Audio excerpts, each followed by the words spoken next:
Welcome to the Technical Analysis Institute. My name is Aldo Lagrutta, and in today's video I'm going to show you how a professional market technician breaks down a chart from scratch, step by step. Most traders don't even analyze a chart before they take trades. Typically, they look for signals. Those traders who actually do analyze the chart mostly do it wrongly.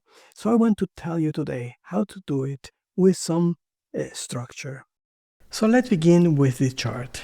It's a chart of Viasat stock. The very first thing that I need to say is that most traders actually don't analyze a chart before they actually take a position. That's a majority of traders. They look for signals. Should they buy? Should they sell? Should they buy here or should they sell here? Basically, they look at this part of the chart. And those few traders that actually do analyze the chart, they do so almost empirically and typically wrong. They probably look for, a place of resistance here, so they expect resistance to be around that area, right? They would say, okay, this is, let's put a line there. I'll show you again. Let's put a line there, and they would say, this place was resistance before, is support here, so they would expect prices to get there and they would buy there. And that would work for the short term, probably for a very short term, and as long as it is complemented or spoused with some good momentum indicators. But almost no trader actually make a proper analysis of a chart. So I want today to show you this breakdown of a chart from a professional perspective. So we're going to use this chart, symbol is VSAT, and we are going to, the very first thing I'm going to see is, I see that prices were here around $5 and they went all the way up to $43, $45. So that's a major change. I mean, the price multiplied pretty much 8 times, maybe 9 times, right? From 5 to 40. So that's 8 times, or 5 to 45, very close to that. Right? So when a chart multiplies that way, we can't any longer use a normal arithmetic chart like this one. When something like that occurs, we immediately have to change to a logarithmic chart. In order to do that, we go to the corner here, the right lower corner, and we choose the logarithmic chart here with the L. So we choose that one, and you can see how the chart changes, right? Let me go back to the other one so you can see the changes. This would be the arithmetic chart. Now this would be the logarithmic one. Notice the depth here, for instance, right? Let me take this away and notice the depth now. It's kind of deceiving. And so the question is, when should I use a logarithmic chart against an arithmetic chart? The rule is very simple. When the changes in percentages are more important, they matter more than the changes in price, then you have to use a logarithmic chart. Let me give you an example. Let's say that a stock is trading at 10, all right? And now it's trading at 20. Well, that means a change of 100% is a double, right? So now it went $10 up. Now let's say the same stock is trading at 100 and it goes to 110. It goes up $10 again, like it did when it was at 10. But when it was at 10, it implied a doubling of its value. Now it implies only a 10% increase in its value. So the chart will show you, an arithmetic chart will show you the exact same change, but the percentage in change is significant.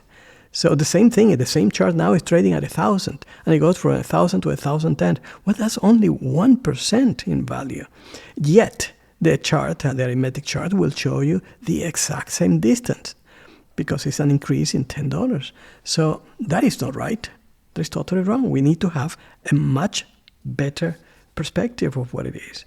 And there is, every time that I speak about logarithmic charts to traders, they think this is nonsense, it's better to skip it, it's not important, it's not relevant. And it's actually extremely relevant. I'll show you. For instance, let's say that on this chart, we want to say, well, let's use a trend line here. Let me see, let me put it in the arithmetic chart. Let's say we are going to use a trend line to determine if the trend is up, right? So the trend line would be something like this. We want to use that trend line to go short, let's say when the trend line is penetrated, because the trend would no longer be up as defined by the trend line, right? It makes sense. But this trend line is not so relevant when you use the proper scale. The proper scale in this case would be the logarithmic chart. So if we use a logarithmic chart here, you can see that that trend line is actually far away from the price. So if you use the arithmetic chart, it would show you that, yeah, the break here would send you to lower prices, but the reality is that break of that trend line means not a break in or a change in trend, because the real change in trend would be when this trend line from the logarithmic one will be changed. Let's say, let's take it from here and notice the big difference. This trend line now is the one determining the trend properly. This trend line is irrelevant, right? So you can see how using the relevant trend line can be, using the relevant type of or scale can be important for our analysis and our decisions. And speaking about trend line, this is probably the second thing that I would do now that I have determined the chart. Well, I probably want to go back and check where the trend is, right? So from this perspective, I can see there are lows, high, lower lows, over highs, over lows, over highs, etc. So I would say, well, the trend here is down, and I would use a trend line here that goes from the high, and well, that trend line would, notice the interesting thing, notice how that trend line now is the one that actually put a cap on the rally here. This recovery was stopped by that trend line because this trend line is relevant. Now let's go back at the same example. Let's see what happened if we were using the arithmetic chart instead. Okay, so now this trend line would not be the right one. We would be using something like this that goes from here to here, right? So you can see now that the wrong information that trend line would give you, because it would tell you, well, the trend line was broken, so trend is up. In this case, it may be, but the reality is that it would be giving you a signal that probably is not the correct one because it's based on the wrong information, on the wrong scale. So now we have a trend line here. We do know that it's very relevant, right? We do know that, let me go back to the proper scale here. Right, we do know that this trend line has served as important level of resistance that actually sent prices from 67 all the way to 5, right? So now that the prices are against that trend line, we should expect a major level of resistance there. So prices are not going to have it easy here. Now, the implications are that once that prices move above that trend line and eventually, ideally, find support on that trend line, the low will be in place, the downtrend will be over, and the new trend would be already established. So that would be the ideal way to let's say, to determine the new trend using the proper scales and the trend line. But we have other tools. So for the time being, I'm going to erase this trend line just to clean the chart a little bit. So now we have other tools to determine, well, this looks like highs, lows, higher highs, and higher lows. And that, by definition, tells us this is an uptrend. But remember that an uptrend within a downtrend could be a temporary one. In other words, let's say based on the Dow theory, we will have a downtrend that is a primary downtrend, and then we would have higher highs and higher lows, meaning an uptrend within that primary trend. That would be considered a secondary one or even a temporary one. So we don't know if this is a real change in trend. As for right now, based on that downtrend line that we drew, we know that the trend by definition is still down because prices are still below that trend line and they have not been able to penetrate it. So now, beyond that, we could use other tools that technical analysis offer us. So in this case, I'm going to use Elliott waves because most of the viewers of my channels are familiar with Elliott wave because I have posted many videos with Elliott waves and the basics of Elliott waves. I've given master classes on Elliott wave, boot camps, intensives, etc. on Elliott waves. So let's go through a quick review of the most important pattern that we have to consider, right? The first one would be the impulse, which is a 5 wave in one direction. When this is followed by 3 waves in the opposite direction, it's considered the new trend. So if we were to find 8 wave cycles like this one, we would say, well, the new trend is up, and this would be an impulse. The next pattern that we need to consider is the 3-wave decline. Those 3-wave decline can take different shape.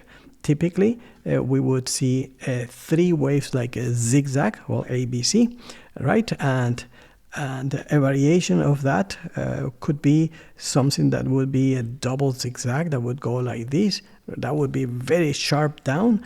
But let's stick to the single one. And then we have something that would be similar to a zigzag that goes like this, where the wave B goes all the way to the origin of wave A, or even beyond it.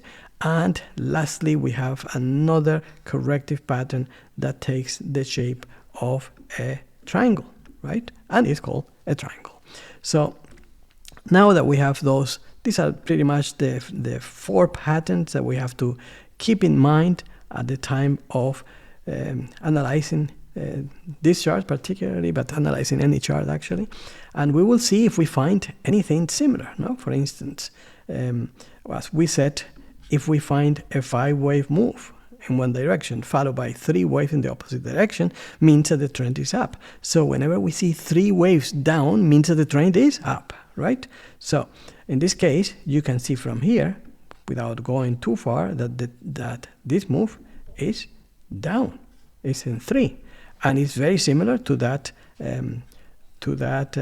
drawing that we made, right, for correction, that we said zigzags, and then the next one was a flat, where the B goes to the origin of wave A. This is pretty much the same, right? So then, if this is a flat, meaning that it's a correction to the downside, means that the trend is up, at least temporarily, right? So what I'm going to do then is to label the entire rally as an impulse. So I'm going to be looking for 5 waves up, and let's see if we can find them. So we begin with the first swing up, so we'll call this a 1, and then we have here down, up, down, which would be a 2. And well, from here we could see pretty much a 1, 2, let's say 1, 2, 3, 4, 5 for 3, 4, and 5. Meaning that this would be our wave 3, wave 4 would be in progress, and then we would expect another wave 5 up. So since I went too fast with this, I'm going to label the internals of this. I'm going to make this a little bit higher degree so we have room for the internals, okay? So this is going to be a primary degree, and now let's label the next move up with, well, the next degree low, right, which would be below primary would be intermediate. So that would be the internals of wave 3, right? Wave 2 goes from here to here. So now we should find 5 waves here for wave 3. And so I think this would be the first one. I think it's pretty obvious actually. And then we would have, let me see, because somehow, okay. And then we'll have wave 2 right here, and then wave 3 would be this one, obviously, right? Wave 4 would be this one, and the last swing up would be wave 5. So let's look at this. 1, 2, 3, 4, 5, right? And you can see that even in between internal wave 3, we can count 5 waves. You see 1, 2, 3, 4, and 5. We can label it so you can have the visual of all of them. And for that, we would have to use the internals of the wave 3 in parentheses. That means that we'll have to use a degree lower than the intermediate. In this case, it would be the minor degree, the one without parentheses, right? So it would be the first swing up, that would be the 1. The 2 will be obviously the correction down. The 3 will be the next stop, right? The 4 is obvious here. And the 5th would be the one that puts an end to that wave 3 in parentheses. So here we are. Now we have this labeled at 3 different degrees of development. So now the question is, okay, well, we have that. Most people say, well, you know, Elliott wave never works in real time. It always works in hindsight. And well, here is an example of how we are actually going to make it work in the future. So what is it that we would expect here? Well, if we have a wave 3 right on top, we would be expecting a wave 4 to develop. Now, are we going to trade a wave 4? Well, certainly not, because we want to trade in the direction of the trend. Why? Because the trend is your friend. The trend is that move that persists in time. So therefore, you always want to be with the trend. You always want to be with the wind behind your back, so to speak, not with the train in front of you, right? So now the question is, well, how do we know where wave 4 ends? Well, that's why the wave principle gives us a beautiful guideline, which is using Fibonacci. Okay, there is a Fibonacci guideline there that tells that waves 4 tend to end at the 38% retracement of wave 2. Therefore, wave 3. Therefore, we need to measure the preceding wave 3, which goes from 2 in circle to 3 in circle, right? This would be the wave 3. So we use the Fibonacci tool, and we look for that 38%.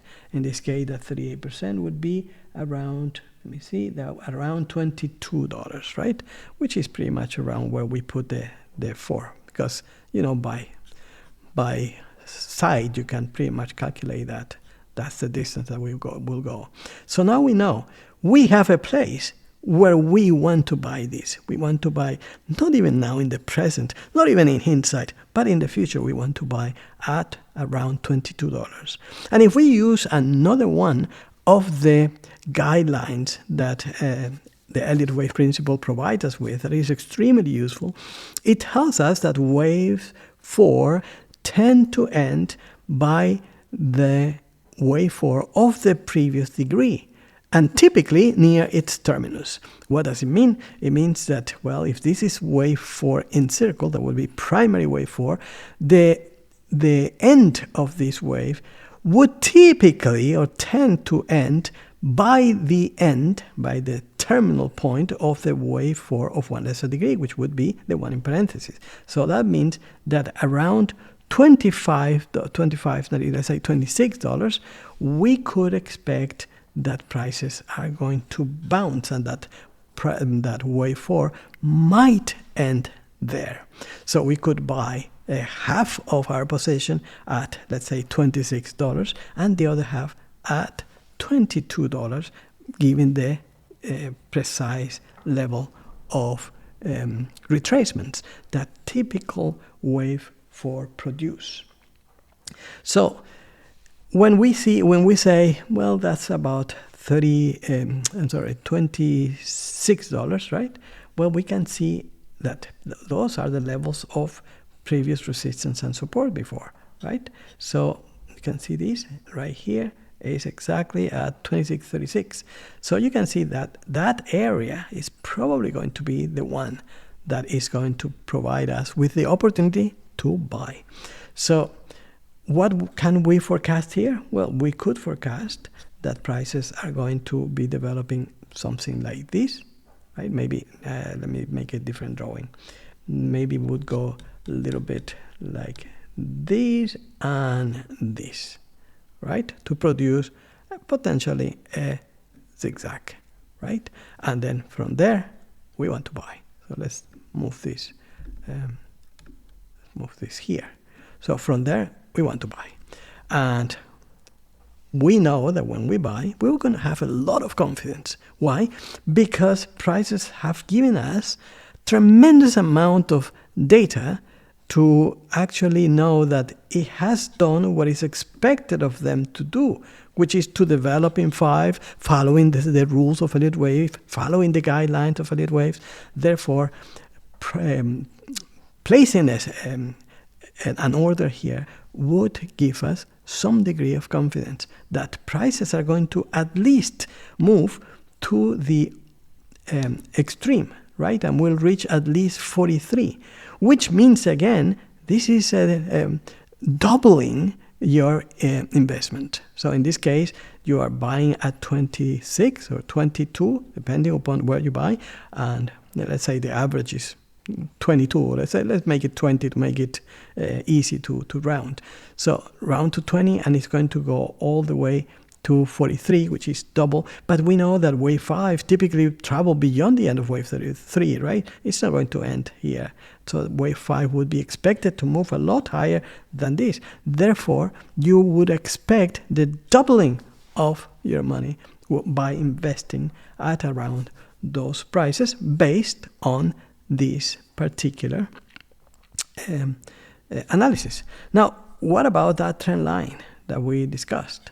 Well, let's draw it back, and then we'll see where does that trend line or how it can help us.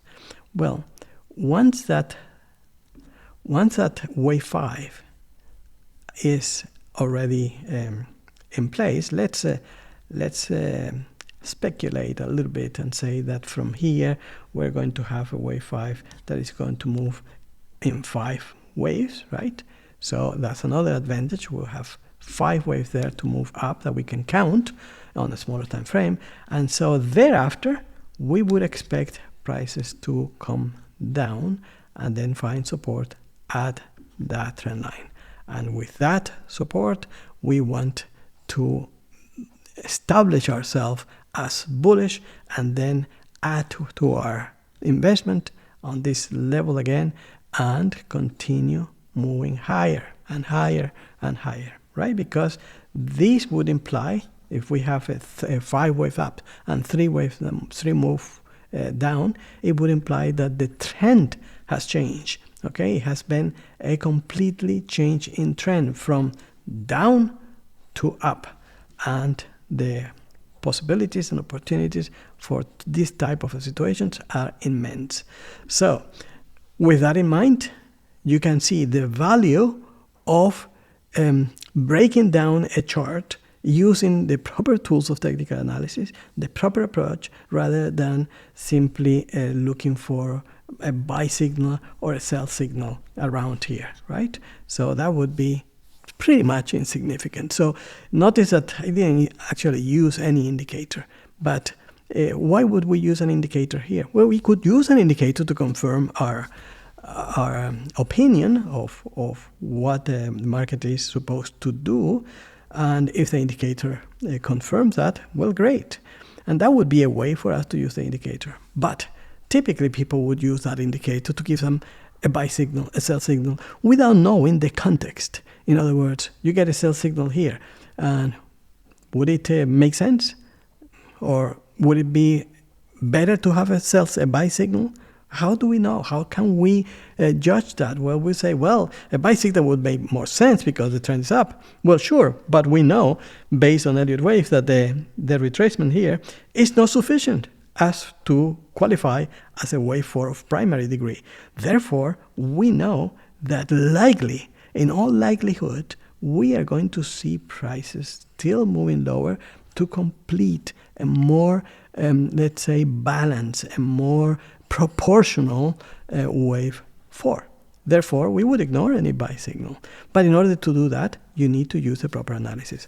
I hope this helps you. I hope this shows you what it is possible to do when you use the proper approach. And if you want to take your trade to the next level, and if you want to make technical analysis a great tool for you to approach how you trade, how you invest, you can schedule a call with me or my team, and we will explore how we can help you trade and increase your